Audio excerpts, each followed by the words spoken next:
नमस्कार दोस्तों, आज मैं आपको एक ऐसी प्रेरणादायक कहानी सुनाने जा रहा हूं जो आपके जीवन को बदल सकती है। यह कहानी सिखाती है कि बदलाव का सबसे आसान तरीका मौन है। किशन का स्वभाव। बहुत समय पहले मगध राज्य के एक छोटे से गांव में किशन नाम का युवक रहता था। किशन पढ़ा लिखा तो था, पर स्वभाव से बेहद अधीर और गुस्सैल था। छोटी सी बात पर तकरार करना, हर सवाल का तुरंत जवाब देना उसकी आदत थी। धीरे धीरे लोग उससे कटने लगे। कोई उसके पास बैठना पसंद नहीं करता था। किशन खुद महसूस करने लगा कि उसका स्वभाव उसके जीवन में शांति और सुख लाने के बजाय केवल तनाव और अकेलापन दे रहा है। वह सोचता, क्या मैं कभी बदल सकता हूँ? क्या मैं भी शांति पा सकता हूँ? एक दिन उसने सुना कि पास के जंगल में भगवान बुद्ध का प्रवचन हो रहा है। किशन भी वहां पहुंच गया। वहां हजारों लोग बैठे थे और बुद्ध अपनी करुणा और सरल भाषा में जीवन की गहराइयों को समझा रहे थे। बुद्ध ने कहा, यदि तुम अपने जीवन में सच्चा बदलाव लाना चाहते हो, तो 10 जगहों पर चुप रहना सीखो। ये शब्द सुनकर किशन के दिल में आशा की किरण जगी। प्रवचन समाप्त होने के बाद वह बुद्ध के चरणों में झुककर बोला, भगवान, कृपया मुझे बताइए, वे 10 जगह कौन सी है? बुद्ध मुस्कुराए और बोले, यदि तुम सीखने के लिए तैयार हो तो ध्यान से सुनो। मौन की 10 शिक्षाएं। 1. जब कोई तुम्हारी आलोचना करे, चुप रहो। आलोचना सीखने का अवसर है।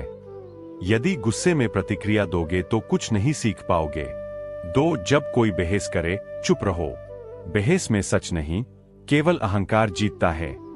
मौन समाधान की ओर ले जाता है। 3. जब कोई गुस्से में हो, चुप रहो। गुस्सा आग है, तुम जवाब दोगे तो आग भड़क जाएगी। मौन रहोगे तो आग खुद बुझ जाएगी। 4. जब तुम दुखी हो, चुप रहो। दुख आत्मचिंतन का द्वार है। मौन में ही सच्चे उत्तर मिलते हैं। 5. जब कोई जानबूझकर उकसाए और चुप रहो, यही तुम्हारी सबसे बड़ी ताकत और धैर्य है। 6. जब तुम्हारी राय की जरूरत न हो, चुप रहो। हर जगह सलाह देना जरूरी नहीं। 7. जब तुम्हें अपने ज्ञान पर घमंड हो, चुप रहो। ज्ञान तभी महान है जब उसमें विनम्रता जुड़ी हो। 8. जब सामने वाला सत्य सुनने को तैयार न हो, चुप रहो। सत्य का बीज तभी अंकुरित होगा जब धरती तैयार हो। 9. जब परिस्थिति तुम्हारे नियंत्रण में न हो, चुप रहो। धैर्य रखो और समाधान पर ध्यान दो। 10. जब तुम्हारा दिल कृतज्ञता और प्रेम से भर जाए, चुप रहो। मौन ही सबसे सुंदर प्रार्थना है। किशन की परीक्षाएं। बुद्ध ने कहा, अब इन शिक्षाओं को जीवन में आजमाओ। केवल सुनना ही काफी नहीं, अभ्यास ही असली बदलाव लाता है। फिर किशन को कई परीक्षाओं से गुजारा गया। पहली परीक्षा, गांव वालों ने उसे अपशब्द कहे। किशन चुप रहा। धीरे धीरे लोग थक गए और उसकी चुप्पी से प्रभावित हुए। दूसरी परीक्षा, एक व्यापारी उससे बहस करने लगा। किशन शांत रहा। व्यापारी खुद रुक गया। तीसरी परीक्षा, एक गुस्सैल व्यक्ति ने उसे डांटा। किशन चुप रहा। उस व्यक्ति का गुस्सा शांत हो गया। चौथी परीक्षा, वह एक दुखी विधवा के पास बैठा रहा, बिना कुछ कहे। उसकी मौन उपस्थिति ने स्त्री को सांत्वना दी। पांचवी परीक्षा, कुछ लोग उसे उकसाने लगे। वह फिर भी शांत रहा और लोग हार मानकर हट गए। हर बार अंशुमान को एहसास हुआ कि मौन में अपार शक्ति है। धीरे धीरे अंशुमान का स्वभाव बदल गया। अब वह अधीर और गुस्सैल युवक नहीं रहा, बल्कि शांत और धैर्यवान इंसान बन गया। उसका हृदय शांति और कृतज्ञता से भर गया।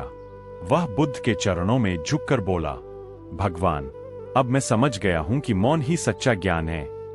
बुद्ध मुस्कुराए और बोले, याद रखो किशन, मौन केवल शब्दों का अभाव नहीं, बल्कि आत्मा की भाषा है। यही बदलाव की सबसे सरल कुंजी है। दोस्तों, यह कहानी हमें सिखाती है कि हर समय बोलना जरूरी नहीं। कई बार जीवन के सबसे बड़े उत्तर हमें तभी मिलते हैं जब हम चुप रहना सीखते हैं। तो अगली बार जब कोई आपको उकसाए, आलोचना करे या परिस्थिति आपके हाथ से बाहर हो, याद रखिएगा, मौन ही आपकी असली ताकत है। कहानी अच्छा लगा हो तो लाइक, शेयर और चैनल को सब्सक्राइब जरूर करें। धन्यवाद।